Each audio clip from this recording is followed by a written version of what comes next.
This is, in fact, I think, to a large extent, what we can attribute a lot of these things we've been talking about to.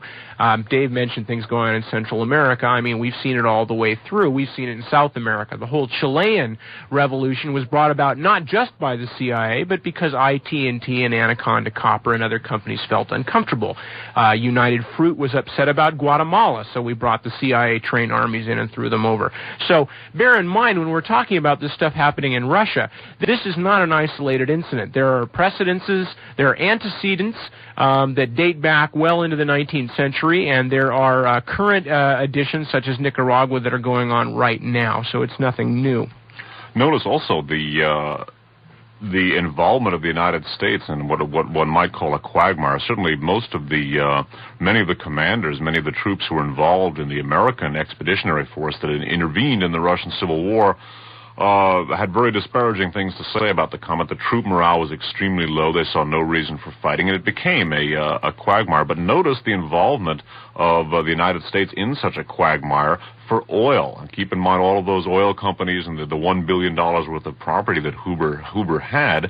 And, well, today, of course, oil, we hear so much about the threat to our oil supplies and how we have to do this, that, or the other thing. So, again, it's a pattern which we see right at the outset of the confrontation between the Soviet Union, the United States, and the other Western powers. And the one thing to add along those same lines is the fact that political ideology often in these sorts of things doesn't count for as much in and of itself as people might be led to suspect. That very often things are not done for ideological reasons, either on the left or the right, but rather they're done in order to gain the goodies. And so one could say that Herbert Hoover was an anti-Bolshevist, but the question is, was he an ideologue, or did he simply want to hang on to his $1 billion? Right. A good example, in fact, and something we're going to be talking about later, even in this show, we'll be starting to touch on some of this, is the fact that quite a few of the people who initially helped Adolf Hitler into power in Germany were, in fact, Jewish industrialists who didn't really worry about the ideological stuff. They went, he's another right-wing ideologue. The point is that he'll protect our business interests from the Bolsheviks.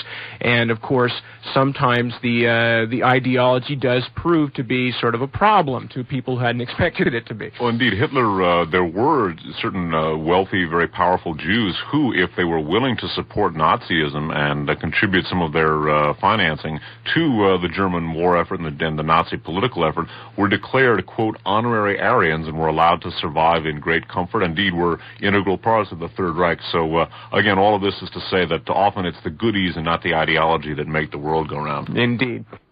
This is Nip Tuck. I'm here in the studios at KFJC with Dave Emery. We are now going into the second hour of Radio Free America, the archive show.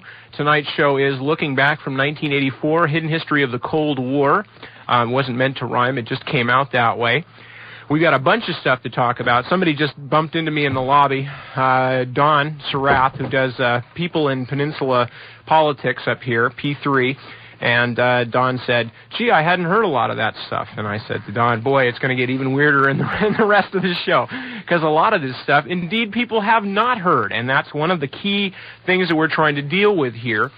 And one of the key reasons for putting these kinds of shows together, because as we mentioned, a lot of the material we're dealing with was stuff that was very respectable, coming from well-known and well-respected researchers when it came out in the 30s, 40s, 50s.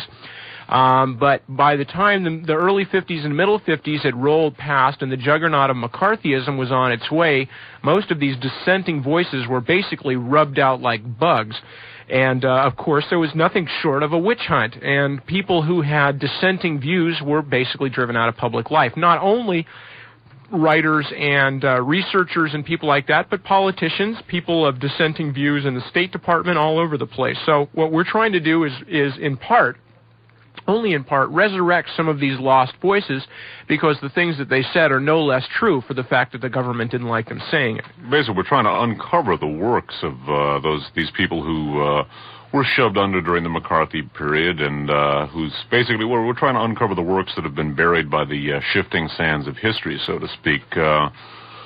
What we're really going to be doing is explaining to you how the seeming reversal of roles in which the United States and the Soviet Union were wartime allies, how that really was not such a reversal, and how even though the United States and the Soviet Union were allied during World War II, really there was a conflict between the two countries and also between the Soviet Union and Britain and France, which stretched from the very outset of the Soviet Union, the Bolshevik Revolution, which brought that country into being in its present form, and it stretches right up to today, and it went clean on through the Second World War, even though the United States, Britain, France, and the Soviet Union were technically speaking military allies, and actually did both sides, that is, contributed very materially, of course, to the defeat of Hitler and the Axis powers. Now, speaking of Hitler and the Axis powers, in a nutshell, fascism came into being as a reaction against socialism.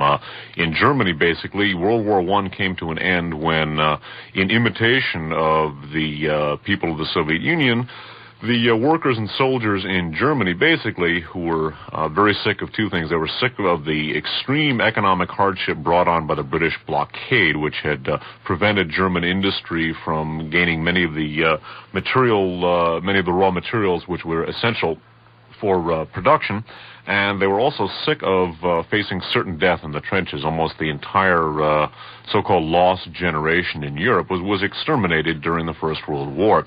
So basically, in 1918, the German workers and soldiers and sailors hoisted the red flag and had a revolution similar to the one in the Soviet Union in certain respects. They set up workers and soldiers soviets or councils to govern themselves. The difference is that the revolution in Germany was unsuccessful.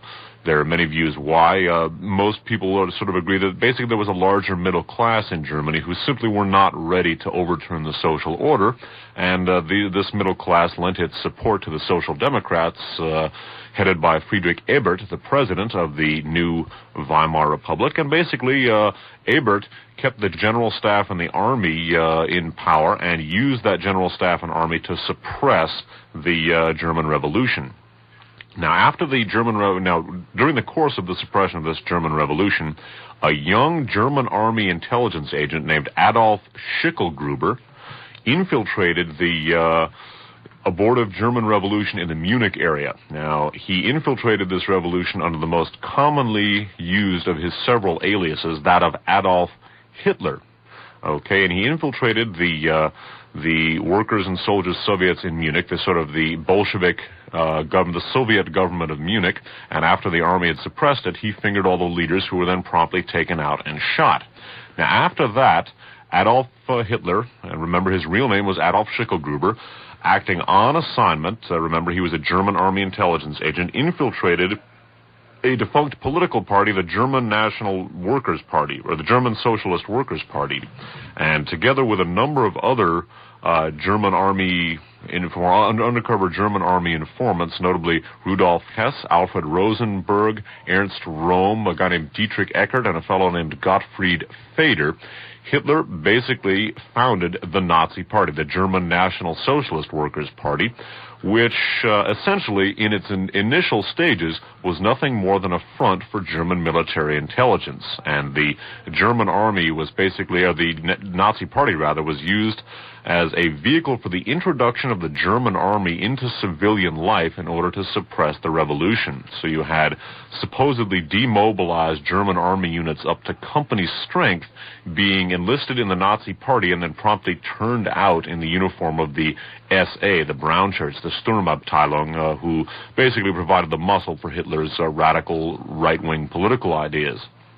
Now, the democratic leadership of Germany was systematically assassinated by underground German army units ostensibly operating on their own, but in point of fact coordinated by the German General Staff. Now, the General Staff member who ran them was General von Epp, last name EPP, and the liaison officer between these assassination units, known alternately as the Freikorps or Free Corps and the so-called Black Reichswehr, the underground German army.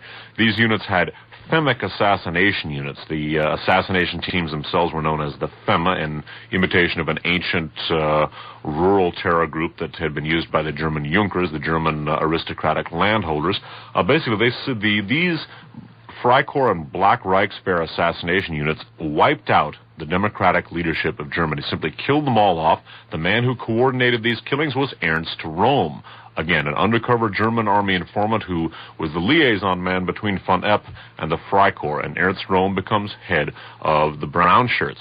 In Italy, a similar thing happened. Faced with a radical, certainly very vocal, very well organized, very active radical left, the dominant industrialists and financiers of Italy, in cooperation with the Catholic Church, lent their support to a fellow by the name of Benito Mussolini, initially a leftist. Mussolini and his fascisti, Mussolini coined the word fascism, basically took power in Italy, seized power, and proceeded to set up a radical right-wing government and to not only structure Italian political life for the benefit of large corporations and industrial interests, but indeed to pattern Italian political life after the sort of command structure of a corporation, in which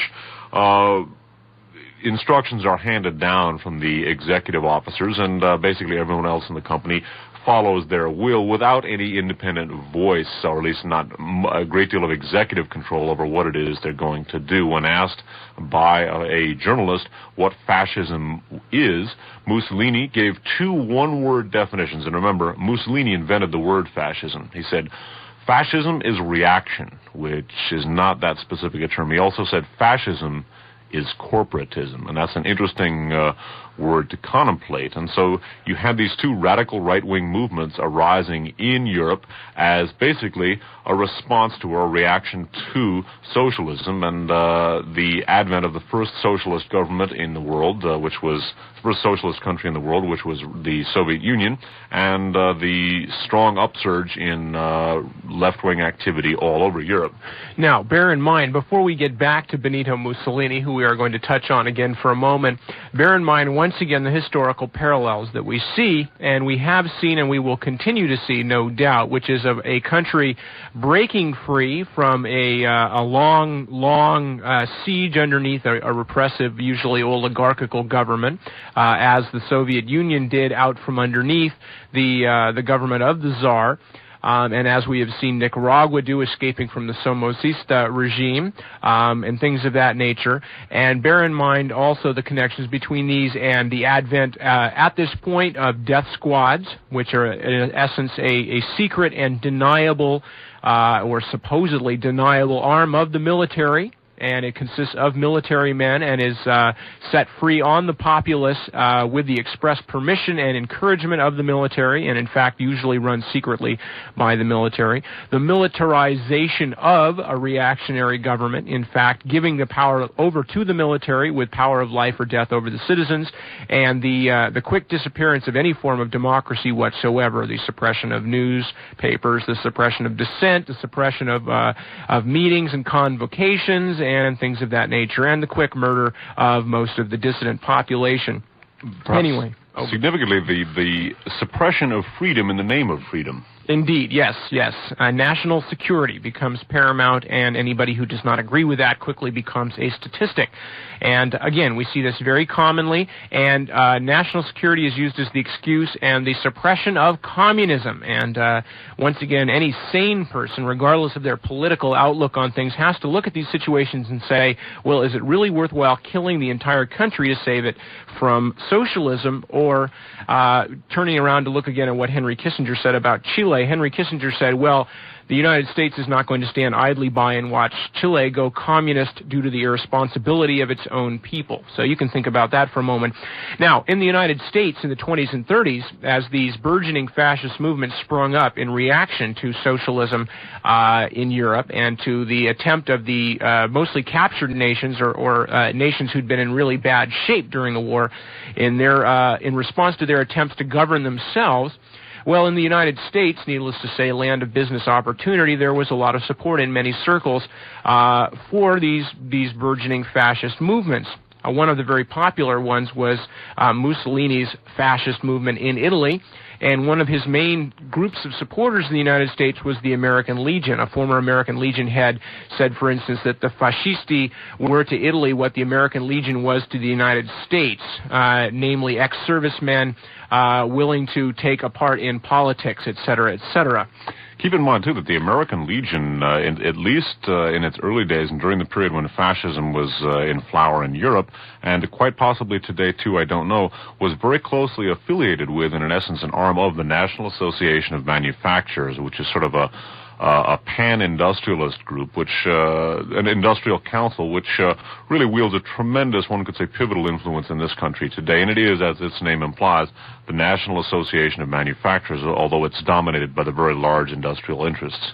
All right. Now, again, I'm just going to touch on a brief point here, but it's important to realize there was vast support. And in the 1930s, despite the fact that in Germany and Italy, already the fascist government in Italy and the Nazi government of Germany had gone to the point of literally executing dissidents, dragging people off the street for mere opposition to the regime. People were being shot dead. People were being dragged away in full public view, imprisoned, in the very mildest cases exiled, and very few times did people actually escape assassination and wind up with only exile.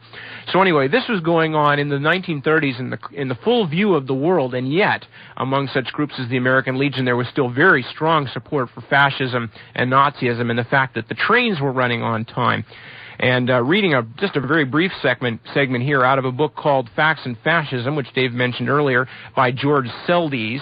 Mr. Seldes writes that in 1935, Colonel William E. Easterwood, who was the national vice commander of the American Legion, invited Benito Mussolini to the Chicago Convention of the Legion, made the Duce an honorary member of the American Legion, and pinned a button on him. Well, since the Legion has no honorary members, this action was later declared unconstitutional. But you get the general idea. This was only one of many overtures made to Mussolini by the American Legion. They were flurrying him with invitations right and left. They thought he was the greatest thing since sliced bread.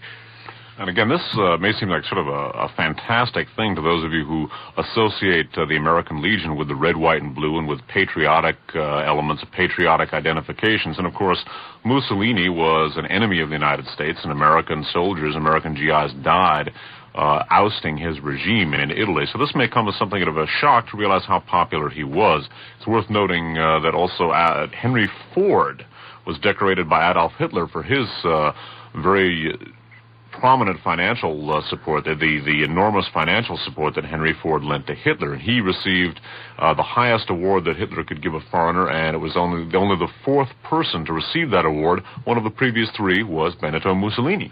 And also Henry Ford was his own writings, Henry Ford's anti-Jewish writings that were originally published in his newspaper, the Dearborn Independent, and were later compiled into a book called The International Jew. This is Henry Ford, the guy whose had a better idea. Successors, yes, came up with the Mustang, et cetera, et cetera.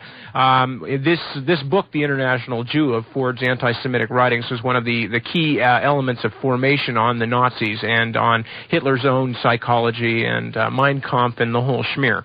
It's worth noting it was ghostwritten for him by an Okhrana prosecutor, an old Tsarist Secret Service prosecutor named Boris Brasol, who'd come to the United States even before the onset of Bolshevism, before the Bolshevik Revolution, and had begun working with the Ford Industrial Empire, generating this anti-Semitic propaganda. So, once again, we see a Tsarist, a reactionary from the newly overthrown Tsarist regime, going abroad and continuing to conspire with foreign industrial interests in order to try and effect an eventual return to the Soviet Union.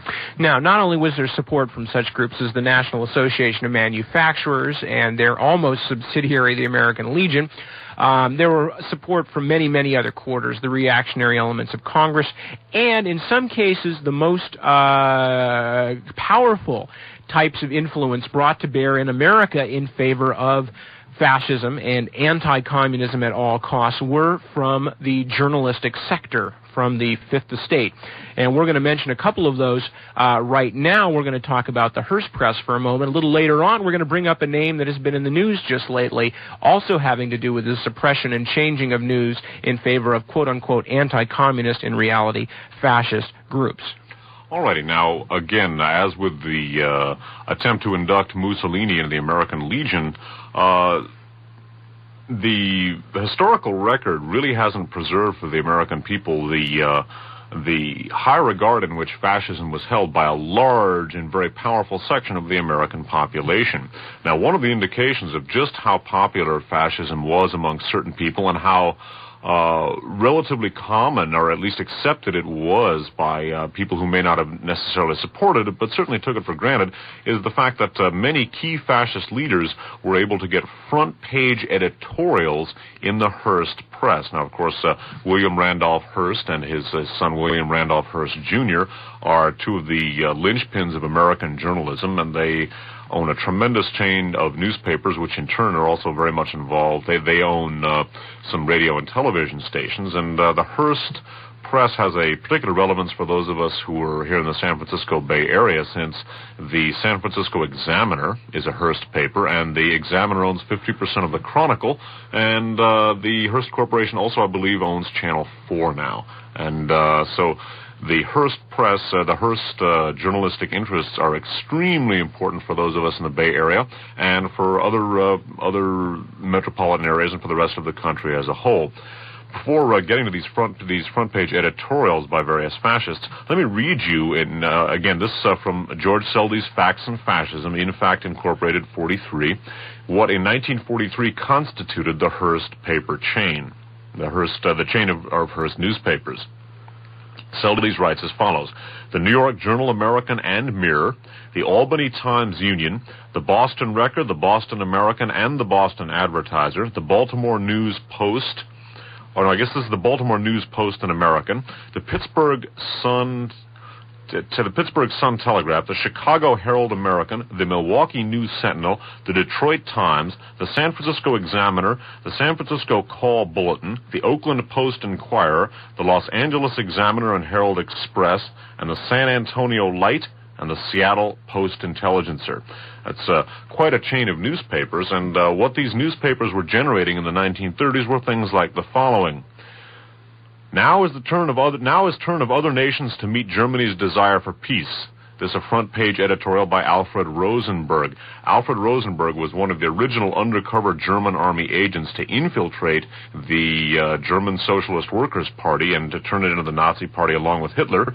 He was a white Baltic, a citizen, basically a white Russian. He had been a citizen of the Baltic States, and just like Boris Brassel, who worked with Ford, he emigrated and began plotting with foreign elements against the Soviet Union. Worth noting that Alfred Rosenberg was the man who introduced the Protocols of the Elders of Zion to the Nazi Party, the fraudulent document which presents itself as the doctrine for Jewish world domination. Alfred Rosenberg was the chief theoretician of the Nazis' Aryan supremacist doctrine. Okay, and here we have a front-page editorial on the New York American saying, now is the turn of other nations to meet Germany's desire for peace. Another one, this from the New York American. Italy glories in militarism, says Duce. Pacifists, the worst enemies of peace. This is a front-page editorial in that same paper by Benito Mussolini. Also from the New York American. Reich training youth to build up Air Force, but not for war. Goering. This, of course, is Reichsmarshal General Hermann Wilhelm Goering, the head of the German Air Force, which basically burned and bombed and strafed its way into the annals of evil. And here he is on a front-page editorial saying, no, don't worry about the German Air Force. We're building up, but it's just for peace. I should just mention real quickly, again, for those of you who are not as familiar, perhaps, as Dave and I are with some of the stuff that we're talking about, that it needs to be said, too, that now at the same time that Goering was talking about how, yes, we're building up the Air Force, but only for peace, quite most of Germany's military buildup was in direct contravention with the established laws and the accords that had come about at the end of World War I. And where they were, in fact, only able to carry these things out because of covert assistance from places like the United States, England, and France, and the blind eye that the official governments turned to that behavior. That in fact that it was not that they were just supposed to be building an Air Force and we hoped that it was for peaceful purposes, but in fact they were not supposed to be building any Air Force at all. And we're going to tell you in just a couple of minutes about how they went about building at least part of that Air Force. Now, one of the things that's worth noting is that industrialists throughout the world, as we mentioned, saw fascism as sort of an antidote to socialism. And what they began doing, since they felt that any reactionary government, even a foreign reactionary government, would be preferable to a socialist government, because it presumably would allow a foreign fascist government would allow the large industrialists to retain at least some of their privileges. They began, many key industrialists, both in the United States and in Europe, began actively supporting Germany, which they saw kind of in two ways. They saw it as they saw the Nazis as the hitmen against Soviet Russia for reactionary industrialists, so they saw it as basically the means for knocking Russia out of the box. They also saw the Nazis as sort of the European equivalent of the coal and iron police, as sort of super labor goons to see to it that socialism didn't take root in any other European countries. And toward this effect, they began channeling not only raw materials, but also technological know-how, and in many cases, entire weapon systems were given to the fascists. Now, it's worth taking note of a phenomenon which is central to the understanding of the German war economy. Now, the Treaty of Versailles, by which the Allies imposed very severe restrictions on the Germans, made basically provisions for an enormous, really exorbitant reparations payments to be paid by Germany to the victorious Allies in World War I. Now, eventually, Germany proved unable to pay these loans, and so basically, the impasse was resolved when a group of, I guess you'd call them financier diplomats. In other words, they were financiers by trade who had become diplomats, at least by present occupation. They got together and provided a series of loans. They basically drew up two programs, one called the Dawes Plan and one called the Young Plan, which provided a series of loans to be made to Germany. And Germany was then able to pay off Britain and France, which in turn paid back the United States. And the diplomats who arranged this were, generally speaking, representatives of the very financial institutions which profited from these loans. Now, between 1924 and 1931, Germany, or 1933, I should say, Germany borrowed a total of 28 million marks, whereas they paid out, or 28 billion perhaps it was, and they took 28 billion marks and they paid out a total of 31 billion, so that the net payment was only 3 billion marks, so that it was sort of like a financial hydraulic system. Now, what these loan programs, the Dawes and Young Plan, did was to basically accelerate an already existing pattern in German industry in which we saw a large concentration of economic power. Let me just toss in one thing here parenthetically, which is that this whole section of Germany's preparing for war and the support on the part of various Western national interests and business interests, which were so key to this whole thing coming together so that Germany could once again be an effective war machine and a threat to the Soviet Union, is an exceedingly complex thing, which, even though we are going to spend some time on it right now, tonight is something that we cannot possibly get into with enough depth to begin to tell the whole story. However, coming up in May, we are going to be, once again, as we do every year, airing a broadcast here on KFJC called Uncle Sam and the Swastika, which we will be airing over Memorial Day on KFJC. It is also a long broadcast dealing almost entirely with this particular period of time, with the rebuilding of the German war machine and with the aid from U.S. industrial sources to the nascent Nazi German military empire. So that which we do not have time to touch on tonight, we will in fact, or we have in the past, and it's on tape and you will get a chance to hear it, has been dealt with in Uncle Sam and the Swastika. Okay. Now, remember the Dawes and Young Plan, or, well, I should say, before we getting into that, one of the things that the Dawes and Young Plan did, this series of reparations loans which was made to Germany, did was to accelerate the pattern of concentration of economic power which was already in evidence in Germany. Basically, the big were getting bigger, the rich were getting richer, and out of this pattern of increased economic concentration, you had three giant cartels. There were a lot of large German industrial interests, but chief among them were three cartels, three international monopolies. In other words, companies which not only dominated a given area of trade in that country, but were international monopolies as well. Now, these three cartels were the IG Farben industry, which basically represented a formal consolidation of the old German dye trust, which had dominated the petrochemical industry and the dye industries in the world, and also was very much involved with the petroleum trade after a while. The IG Farben industry was one of the giant trusts that arose out of this pattern of increased economic concentration. Another one was the Vereinigte Stahlwerke, or United Steel, which had significant capital participation from American interests, just like IG Farben did. And the third of these cartels was German General Electric, or AEG, 30% owned by American GE. And many American financial institutions, lending institutions, and industrial institutions actually had significant capital participation in these cartels. And these cartels were consolidated, at least in part, using some of the reparations loans that were made. Those companies which received these loans were then able to use them to buy out their competition and to outproduce them, to finance new product lines and so forth. So these reparations loans had a great deal to do with producing this pattern of economic concentration. Now, there's a figure who was responsible for drawing up the Dawes Plan, the most important of the two plans which resulted in the reparations loans and the concentration of German economic power. Now, I'm going to read you from a book called Dulles. It's by a man named Leonard Mosley, M-O-S-L-E-Y. It was published in hardcover by the Dial Press in 1978. It's the biography of John Foster Dulles, Allen Dulles, and Eleanor Dulles. John Foster Dulles, Eisenhower's Secretary of State, and Allen Dulles, former CIA director. And take a look at who drew up the Dawes Plan. Foster was in a good position, Foster being John Foster Dulles. Foster was in a good position to help because in prestige he had gone up considerably in the world. He had won international attention among lawyers and statesmen in 1923 and 4, when at the request of J.P. Morgan, he had been retained as special counsel to the Dawes Committee. Okay, so John Foster Dulles is special counsel to the Dawes Committee.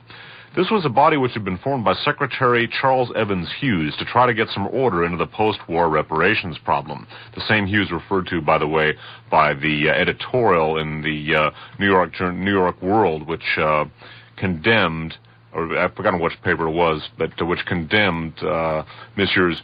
Hughes and Hoover for their anti-Soviet activities. Anyway, this was a body which had been formed by Secretary Charles Evans Hughes to try to get some order into the post-war reparations problem. As Foster, Keynes, and Monet had predicted, the whole thing was in a mess. The Germans had proved unable to pay the huge debts which the victorious British and French had piled upon them. President Coolidge had urged the two allies to go easy on the Germans, but since he was at the same time demanding that they pay back their own debts to the United States, they were in no mood to do that. Foster came up with a proposal that was adopted in 1924 and became the so-called Dawes Plan, whereby the United States lent money to Germany, which in turn paid off the British and French, who then paid back the United States. Financially speaking, it was a mad sort of merry-go-round, but it gave the statesmen a breathing space. Foster would have preferred to have forged an agreement to limit reparations to a fixed sum, but settled for the best solution he could get through.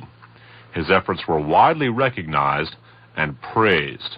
Okay, now John Foster Dulles is the man who draws up the Dawes Plan. Now this is worth noting because John Foster, later of course Eisenhower's Secretary of State and a key figure in the modern Cold War, John Foster Dulles and his brother Allen Dulles were senior partners in the powerful Wall Street law firm of Sullivan and Cromwell. Now, Sullivan and Cromwell handled all of the legal... Sullivan and Cromwell was very much involved with the German industrial concerns which supported Hitler, brought him to power, and then comprised the backbone of his war-making industry when he went to war.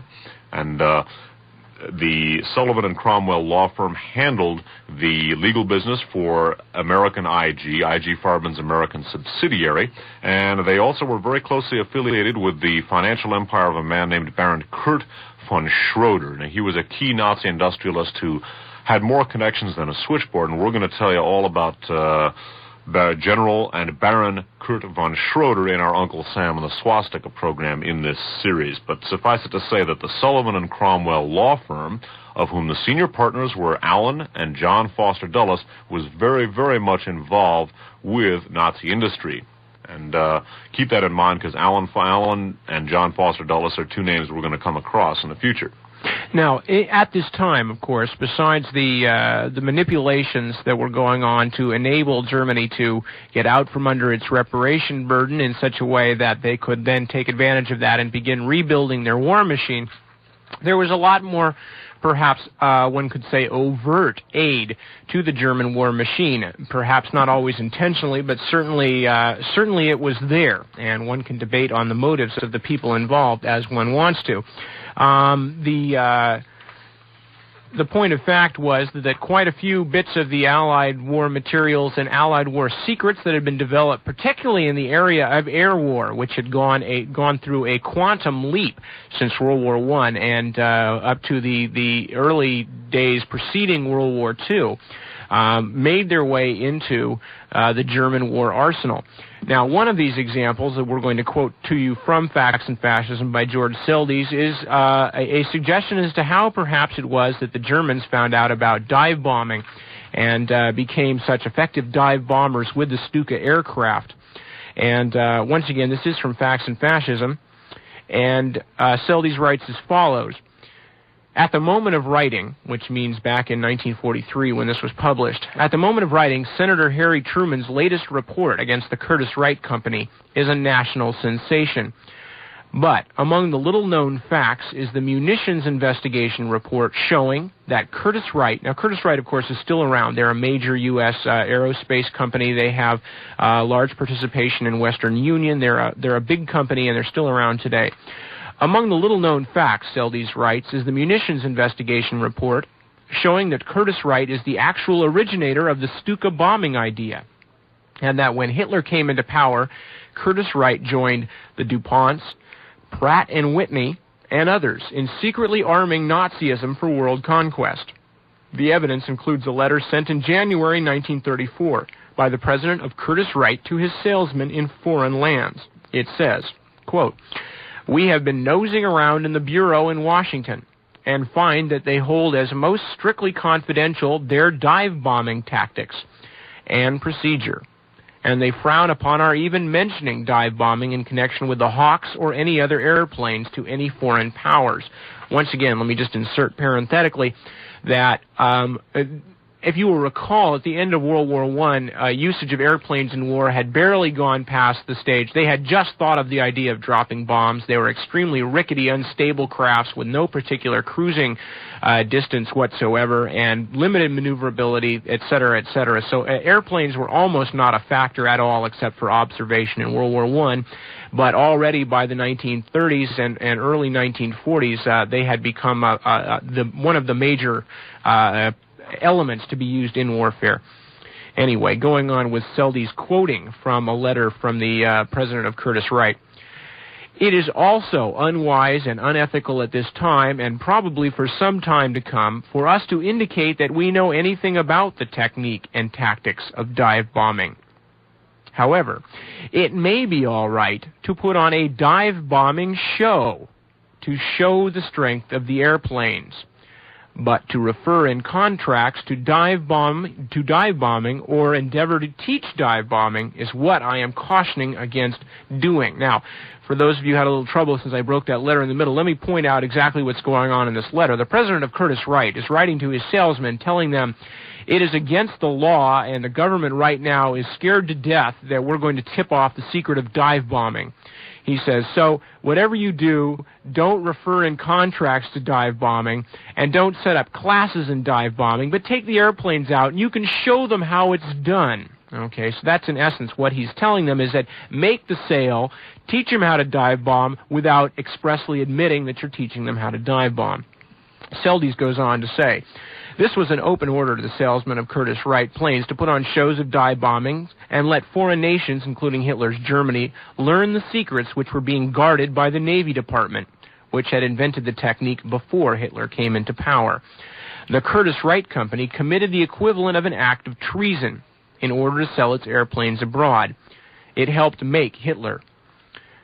It is apparent, reads the Senate report, this is Truman's report, that American aviation companies did their part to assist Germany's air armament. It seems apparent also that there was not an adequate check on the foreign shipments by the War and Navy Department. Okay, now let me just stress again a crucial point here. This is by no means this was just the tip of the iceberg, a huge iceberg of intentional and unintentional assistance being given to Germany, formerly hostile power, to arm and rearm itself, in some people's minds, especially the people who were helping intentionally, with the express purpose of then turning Germany as a weapon against the Soviet Union. Now, keep in mind that, as we saw in the first hour of the program, that Article 12 of the Versailles Treaty, the armistice between Germany and the Allied powers, allowed Germany, even at the end of the First World War, to keep its troops in the Baltic States, and basically already, even as the combat of World War I was drawing to a close, warring nations, Germany and the Western Allies, were willing to join forces in some ways, were willing to cooperate, even though they were still wartime enemies, in order to further their mutual interests against the Soviet Union. And this is a pattern which begins to accelerate dramatically with the rise of fascism and the industrial support lent to the fascists, particularly Hitler's Germany, by these reactionary industrialists all around the world. And it's worth noting that this, as we'll cover at greater length on our Uncle Sam and the Swastika broadcast in this series, this industrial support lent by these financiers and businessmen to Nazi Germany was absolutely essential to the war-making potential of the Third Reich. Without it, Hitler could not have gone to war.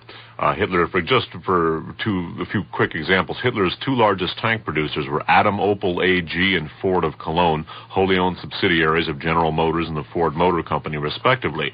As we've seen, the Stuka, the infamous German dive bomber, which plagued many a refugee column during World War II, was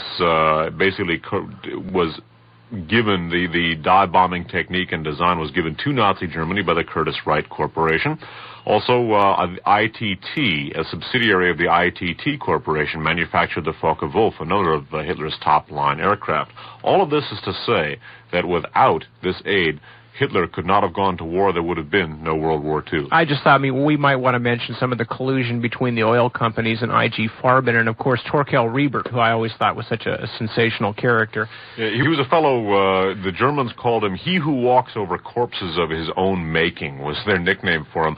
Torkel Riebert was the president of Texaco Oil, was very pro-Nazi, and he not only supported Franco's fascist government in its illegal and successful rebellion against the legitimately elected democratic government of Spain, but in addition, he, that is to say, Torkel Riebert also made a deal with Hermann Goering, the Reichsmarshal, the Marshal of the Third Reich, to sell oil to the German Navy. And when you read about the torpedoing of the merchant convoys in the North Atlantic during World War II, keep in mind that much of the oil provided to those U-boats was provided by Texaco and also later Standard Oil. And keep in mind that a third of all of the merchant seamen who sailed the North Atlantic lost their lives during World War II. I also believe that, if I am correct, that Torkel Riebert, president of Texaco Oil, actually gave a party in the Waldorf Astoria to celebrate the taking of Paris by the Nazi army, the German army, right? Right. Definitely. Okay. Definitely.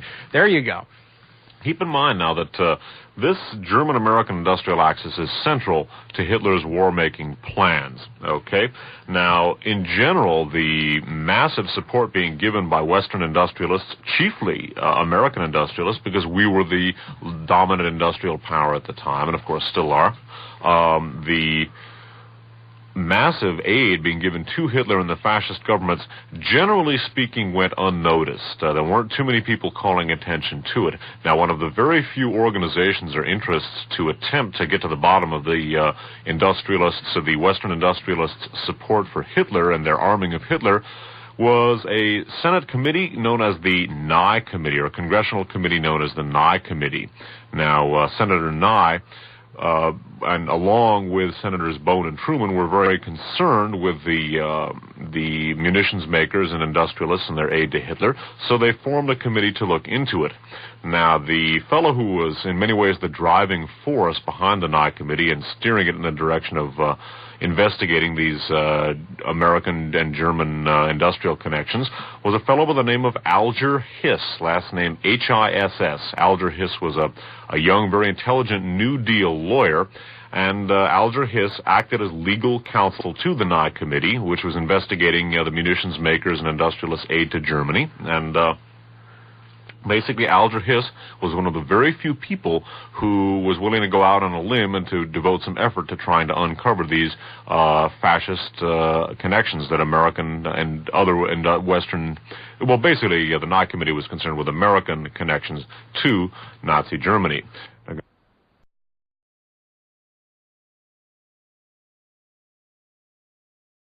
Talk about. Somebody just bumped into me in the lobby, Don Sarath, who does People in Peninsula Politics up here, P3, and Don said, gee, I hadn't heard a lot of that stuff. And I said to Don, boy, it's going to get even weirder in the rest of the show, because a lot of this stuff, indeed, people have not heard, and that's one of the key things that we're trying to deal with here. And one of the key reasons for putting these kinds of shows together, because as we mentioned, a lot of the material we're dealing with was stuff that was very respectable, coming from well-known and well-respected researchers when it came out in the 30s, 40s, 50s. But by the time the early 50s and middle 50s had rolled past and the juggernaut of McCarthyism was on its way, most of these dissenting voices were basically rubbed out like bugs. And, of course, there was nothing short of a witch hunt, and people who had dissenting views were basically driven out of public life. Not only writers and researchers and people like that, but politicians, people of dissenting views in the State Department. It became a quagmire, but notice the involvement of the United States in such a quagmire for oil. And keep in mind all of those oil companies and the $1 billion worth of property that Huber had.